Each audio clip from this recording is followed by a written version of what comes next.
Hola, ¿cómo están? Soy María Scherer y bueno, hoy tenemos aquí en el estudio a Roberto Gil.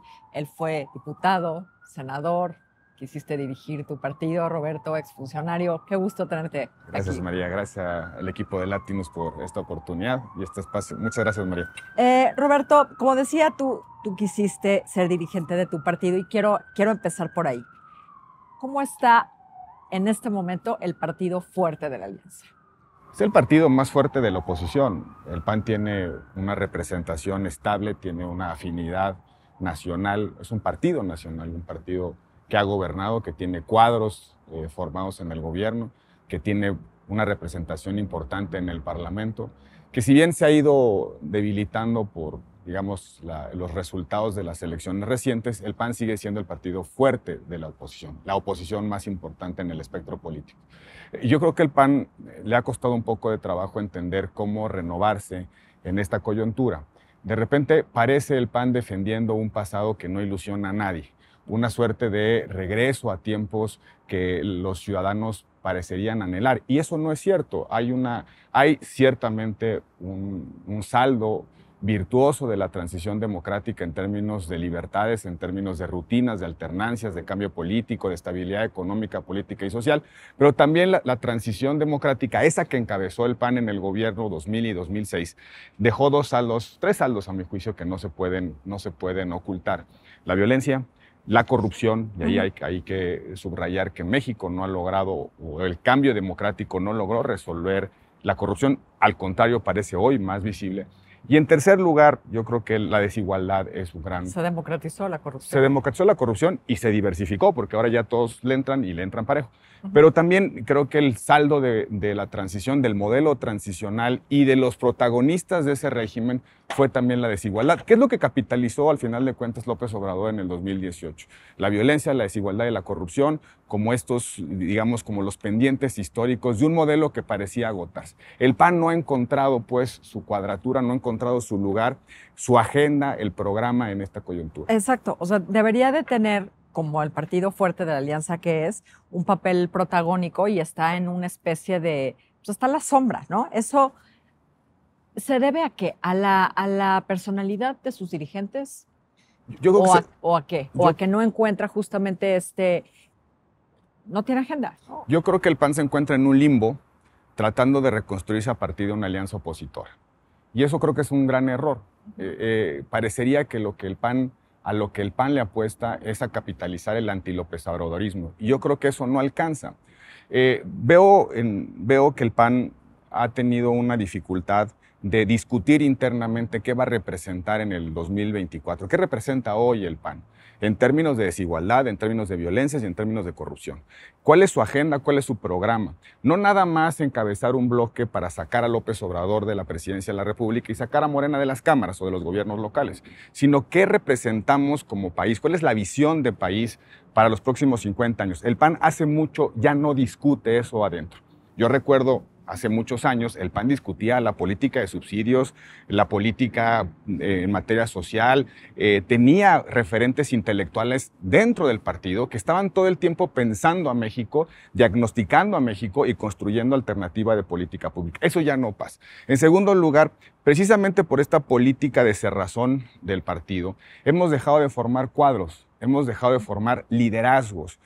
Algo que caracterizaba al Partido Acción Nacional era que era un partido de cuadros, que no le apostaba a las movilizaciones electorales o a las estructuras corporativas, a la pertenencia de los sindicatos al partido, de los sectores, sino fundamentalmente liderazgo social que podía convertirse en liderazgo político a través del partido. E incluso el partido los preparaba, los capacitaba, le daba oportunidad de ganar experiencia, le daba la oportunidad incluso de formarse. También hemos dejado de crear liderazgo o de atraer liderazgo. Y en tercer lugar, yo creo que el partido ha entrado en una lógica, en un conjunto de incentivos perversos que hacen que lo más importante de la actuación del partido sea repartir las plurinominales. No ganar las elecciones, sino repartir las plurinominales. Este fin de semana se va a discutir en el PAN una reforma estatutaria, la enésima reforma estatutaria, que vuelve a plantear el viejo dilema. ¿Cómo nos abrimos a la sociedad? Hoy crean una nueva categoría que se llama militancia pasiva, es decir, una persona o un ciudadano que pertenece al PAN, pero que no tiene derechos de participación dentro del PAN. O sea, ¿no es otro nombre para un adherente?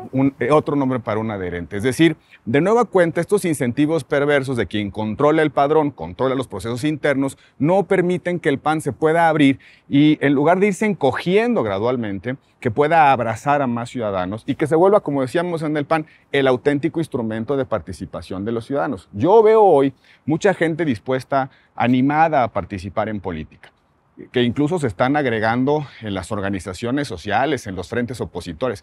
Debiera ser el PAN el vehículo de esa participación. El PAN debiera abrir sus puertas de par en par para que buen liderazgo social se convierta en liderazgo político y dejarnos de ver el ombligo. Y creo que tiene que ver con incentivos institucionales, María, pero también tiene que ver con la propia actitud de los dirigentes. Sí, o sea, tiene dos problemas, ¿no? Tiene un problema interno y tiene, evidentemente, no estás bien por dentro, ¿no? No estás bien hacia afuera. Parece incluso que se le olvidó al PAN como ser oposición, teniendo unas figuras inolvidables, ¿no? Opositoras. Fernández de Ceballos, ¿no? Por citar una, pero muchas después. Y antes muchos. Y antes otras. Cuando teníamos una escasa representación en la Cámara de Diputados, 5 diputados, un diputado del PAN que discutía la cuenta pública a saciedad en los tiempos de la hegemonía del PRI, volteaba de cabeza a la Cámara de Diputados, un diputado de oposición. ¿Por qué? Porque, como decíamos en el PAN, no importa que no ganemos las votaciones, pero vamos a ganar las discusiones. Para hacer oposición no solamente significa tener el emblema, ser el partido que está expulsado del poder y que tiene una representación en algún otro lugar, en las cámaras sobre todo. Ser oposición es una actitud no de insultar, no es una actitud de decir no, de una confrontación estéril, sino de una ponderación, de plantear la otra alternativa, la otra visión de las cosas. Y creo que no solamente se necesita querer ser oposición, sino tener una actitud de oposición, y la oposición tiene que ser lo suficientemente inteligente como para posicionarse con la sociedad, pero también para plantearle a la sociedad respuestas a lo que está sintiendo la gente y que está llevando a votar por Morena. Yo creo, insisto, que los 3 pendientes que tiene que resolver el PAN, además de arreglar su vida interna, es qué significamos en términos de mejorar las condiciones de vida de las personas, resolver la desigualdad, paz social en el país, resolver la violencia y, en tercer lugar, cuáles son los antídotos a la corrupción que lastima a todos los mexicanos todo el tiempo. A ver, si la oposición con el PAN al frente algo puede ganar, es la Ciudad de México, ¿no? Porque en el Estado de México, en Coahuila, va a haber priistas, ¿no? Si existen esas coaliciones, si se dan, que es lo más probable, habrá priistas al frente. ¿Ves al PAN como rumbo a esa elección que va a ser vital, ¿no? O sea, lo ves unido, ves que vaya a haber una disputa, ¿no? Ya se ven personajes tan fuera de tiempo como Claudia Sheinbaum, Taboada, Lía Limón, otros que también han dicho que quieren más de acuerdo a los tiempos, ¿no? Los tiempos legales me refiero, a Xochitl Gálvez, otros que han dicho quiero, pero no están en pre-campaña, pues. En las muy anticipadas candidaturas, fuera de la ley. Yo creo que, bueno, en fin, tiene que ver también con los tiempos que vivimos, porque el presidente de la República, él mismo ha abierto su sucesión y por eso de alguna manera se ha desordenado esto en términos de los ciclos y los momentos que prevé la ley. Ahora, ¿cuál creo que es el problema de fondo para articular candidaturas competitivas desde el PAN, con o sin alianza? Que estén claros los métodos, que tengamos claro cómo lo vamos a resolver. Es legítima la aspiración de cualquier persona de presentarse a cualquier candidatura presidencial, de senador, diputado, a la jefatura de gobierno, una gobernatura. Es legítimo, es la política. El problema es cuando no hay reglas claras para procesar esas candidaturas. El próximo fin de semana el PAN va a votar en la asamblea una reforma estatutaria que le va a devolver el control de los métodos internos al Consejo Nacional, es decir, a la mayoría que gobierna el partido. Pasamos de un principio democrático que genera muchos problemas, porque el PAN se divide cuando compite entre sí, a un modelo de designaciones directas disfrazadas por unas mayorías en el Consejo Nacional. De nueva cuenta, van a ser los dirigentes en turno los que van a resolver cómo vamos a elegir a nuestros candidatos y también a nuestros dirigentes. Estamos regresando a un pasado que no era lustroso para el PAN. Ahora, ¿qué creo? Si tenemos buenos métodos, si hay certidumbre dentro del partido y el PAN puede invitar al liderazgo que hoy no está en el PAN, que no está el PAN porque se salió o que no está en el PAN porque no ha entrado, pudiéramos tener candidaturas muy competitivas. La jefatura de gobierno se puede ganar, sí, sin duda. ¿Qué me preocupa, María? Que yo veo que el partido está haciendo una apuesta a las alianzas electorales como si fueran sumas de montoncitos. Yo tengo 14% más el 13% del PRI, van 27 y juntamos otros 11 y en una de esas ya ganamos y hasta le prestamos unos votos a Morena. En política, la aritmética no es regla. No suman montoncitos las alianzas. Al contrario, pasó recientemente en las elecciones. Cuando el PRI encabeza una alianza, el PAN sí vota y el PRI se cohesiona. Caso Durango. Pero cuando el PAN encabeza, no necesariamente el PRI apoya las elecciones o a la candidatura del PAN, como fue el caso de Tamaulipas. No necesariamente una alianza mantiene cohesionados a los votantes de un partido. Ahora, justo en la Ciudad de México no hay antecedente, ¿no? O sea, no sabríamos qué pasaría. No sabemos qué pasaría. Hay un referente, yo creo que indicativo, que fue la elección del 21. Pero yo creo que el resultado del 21 se debe mucho más a ciertas escisiones de Morena, preparando la sucesión hacia el 24, que de un esfuerzo notabilísimo por parte del PAN y del PRI para ganar. Hubo buenos candidatos, pero creo que también hay una explicación en algunas escisiones de facto dentro de Morena, que no debiera provocar una distorsión de la realidad. Habría que ser muy objetivos. ¿Qué pasó en la Ciudad de México? Pasaron muchas cosas. La alianza puede resultar, o mejor dicho, candidaturas compartidas o plurales pueden resultar. Sí, porque parece que hay un desgaste desde 1997 la izquierda gobierna en la ciudad. Hay un desgaste de esa expresión política en el gobierno de la Ciudad de México. Y eso puede ser capitalizado por la oposición. Sin embargo, si no hay un buen método para seleccionar al candidato o a la candidata, muy probablemente terminaremos en pleito o terminaremos una candidatura muy poco competitiva. El que apuntas no es un buen método. El que va a ser, el que probablemente va a ser. Las mesas de Polanco no son buen método de elección de candidatos. En el 2018 vimos una alianza, la que encabezó Ricardo Anaya con MC y con el PRD. Se definieron las candidaturas en esas mesas. Yo a la presidencia de la República, tú a la jefatura de gobierno, y ahí nos repartimos unas pluris. ¿Qué pasó? Una tragedia. El PAN retrocedió a sus niveles de representación de los 80s. Sacó menos votos Ricardo Anaya que Josefina Vázquez Mota, cuando Josefina queda en tercer lugar en la elección del 2012. Es decir, hay un retroceso. No necesariamente la gente, cuando ve los emblemas sumados, le hacen sentido. Yo creo que si las coaliciones, las alianzas, los frentes no tienen un buen programa, un programa atractivo y buenos candidatos, pueden acabar como la alianza del 2018. A ver, y antes de esa elección de la Ciudad de México, hay otras elecciones, ¿no? El año que viene Coahuila, viene Estado de México, ¿no? Y todo apunta a que irán juntos, a menos que el PRI vote con reforma, con Morena la reforma electoral, correcto. ¿Tú crees que el PRI es capaz de hacer eso, para empezar?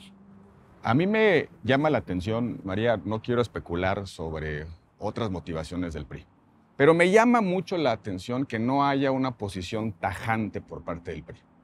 Si están tan claros en que no es conveniente una reforma electoral a estas alturas del partido y con ese contenido, el proceso electoral empieza en menos de un año, empieza en septiembre del 2023. Nunca, por regla general, por sentido común, nunca se prueban reformas electorales en la elección presidencial, porque la elección presidencial determina la estabilidad política, económica y social del país. Entonces no ensayas ni al árbitro ni a las reglas en la final. ¿Estamos de acuerdo? Bueno. Entonces, me llama la atención que el PRI no haya dicho un no tajante. Vi en un foro recientemente a 5 aspirantes o suspirantes a la candidatura presidencial que dicen con un poquito más de énfasis que no van a la reforma electoral. Pero no he visto una posición clara, contundente, limpia por parte de la dirigencia del PRI. ¿Qué nos dicen? No vamos a hacer nada que dañe al INE y al Tribunal Electoral. Pues de ahí, del plato a la boca se cae la sopa. Oye, pues esto no afecta, pero puede ser un cambio estructural.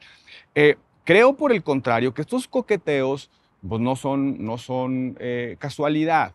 Y creo que hace bien el PAN diciendo nuestra alianza se termina para siempre. La posibilidad de entendernos, empezando por Coahuila y el Estado de México, si el PRI apoya la reforma electoral. De hecho, el fin de semana el PAN de Coahuila aprobó la posibilidad de una alianza con el PRI, pero la condicionó a que no haya una reforma electoral apoyada por el PRI. Ujú. Entonces, creo que va a ser determinante, ya se pospuso la reforma electoral para diciembre. El PRI sigue la especulación de que el PRI está sentado negociando un dictamen. Si no va a haber reforma electoral, ¿por qué no lo dicen con todas sus letras? Y ya nos acabamos de especulaciones. Por eso me llama la atención y espero que el PRI no se vaya a equivocar. Que no se va a equivocar la oposición en dejar pasar, en dejar hacer o incluso en avalar una reforma electoral a esas alturas del partido. Por supuesto que se pueden corregir muchas cosas. La urna electrónica no necesita reforma electoral, se puede implementar desde el INE, Ujú. pero eliminar la credencial del elector, quitarle al INE la facultad de expedir nuestra credencial con fotografía, padrón. darle el padrón de nueva cuenta al gobierno, me parece muy mala idea ahorita o mañana. En ese sentido, me parece pues que el PRI le está dando demasiadas vueltas a algo que debía ser un no rotundo, sobre todo por el tiempo en el que nos encontramos. Estamos a menos de un año de que inicie el proceso electoral 2024. A ver, supongamos, si Morena gana el Estado de México, incluso concediendo que pierda Coahuila. Es decir, en estas elecciones que vienen, ¿no?, que son las últimas antes de la elección federal, ¿tendría caso, en un escenario no de ganador absoluto, seguir adelante con una alianza para 2024? El PRI te aportaría ya muy poco. Es decir, en términos de despliegue territorial, en términos de presencia nacional, en términos incluso de votos, te representaría ya muy poco. Ahí la pregunta es, y además vendrías de una derrota política del PRI en su bastión. Es decir, los ciudadanos no quieren nada con el PRI. Habría que pensar si en esas condiciones le suma el PRI a la alianza. Yo creo que más que pensar en la alianza o la coalición o el frente, como le quieras llamar a esa asociación de partidos, no es un fin en sí mismo. Es un método para competir y participar. Parece que es un fin en sí mismo. Se ha vuelto un fin en sí mismo porque los partidos de oposición están extraviados y no saben qué decir y qué representar ni cómo volver a entusiasmar a la gente. No tienen liderazgo, entendido como esa capacidad de motivar, influir, organizar, comunicar ciertos fines y medios a la gente. Con fines que queremos como país y a dónde vamos. Uh-huh. Por eso están atrapados en el medio y no en el fin. ¿Cuál es el fin? Una narrativa que convoque otra vez a una mayoría social en el 2024. Entonces, la alianza no es un fin en sí mismo, es un medio. ¿Por qué no antes de eso ensaya la oposición un método atractivo para elegir la candidatura presidencial? Un método como el del Partido Demócrata o el Partido Republicano en Estados Unidos, que se apunten los que quieran, unas primarias, que se apunten los que quieran, que debatan constantemente y que se vayan descartando conforme a las encuestas o conforme al cansancio, conforme se vaya comportando nuestro espacio público. Y de ahí van a quedar algunos liderazgos, ahí van a quedar algunos candidatos. A todos los que queden a ese liderazgo, aprovéchalo electoralmente. No se juega solamente la candidatura presidencial, se juega el Senado, la Cámara de Diputados, la Jefatura de Gobierno, 9 gobernaturas, se juega mucho electoralmente en el 2024. Crea talento y luego crea liderazgo y luego lo aprovechas. El liderazgo en política no se revela como el ayate de Juan Diego, se crea en procesos competitivos donde visibilices qué piensa, de dónde vienen, cuáles son sus pecados, si es que no los tiene. La competencia son sacudidas, vemos de qué están hechos los liderazgos, sí, su experiencia, sus capacidades, se construye. ¿Quién era un Felipe Calderón a estas alturas del sexenio de Vicente Fox? ¿Quién era Vicente Fox a estas alturas del sexenio con Zedillo?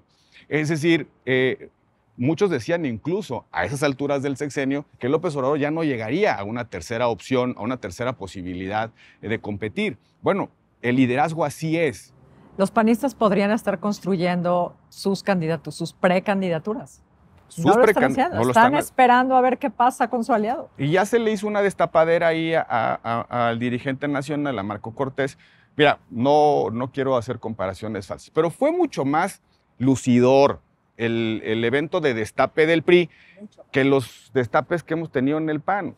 Un evento transmitido por streaming que parecía convención de Tupperware en lugar de un evento político como el que hizo el PRI. Me parece que aprovecharon de mejor manera la coyuntura. Ahora estamos hablando de un grupo importante de aspirantes. ¿Cómo reducimos ese grupo?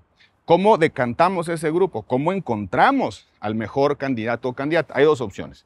O lo hacen en un acuerdo cupular o ponen a la gente a decidir quién quiere que sea el candidato o candidata. Y ahí decidiremos si conviene la suma de partidos o no conviene la suma de partidos. En la historia reciente de las democracias revela una cosa, María. Cada vez pesan menos los partidos y cada vez pesan más las personas y sus narrativas. Los partidos tradicionales en Francia prácticamente desaparecieron. Los partidos tradicionales en Colombia y en Chile prácticamente desaparecieron. La gente tiene menos apego a los partidos y se vincula más a movimientos en torno a personas. Eso es lo que está pasando en las democracias modernas. Entonces, ¿cómo ponemos al PAN, a las oposiciones, en una posición de visibilización? Pues con un método que resulta atractivo, siempre y cuando en ese método podamos decir qué queremos para México. No basta simplemente declararse anti-López Obradorista. México necesita soluciones a muchos problemas y esas soluciones tienen que venir de quien se encarga de hacerlas, los partidos políticos y el liderazgo político. Roberto, qué gusto tenerte aquí en la Gracias, María. Muchas gracias.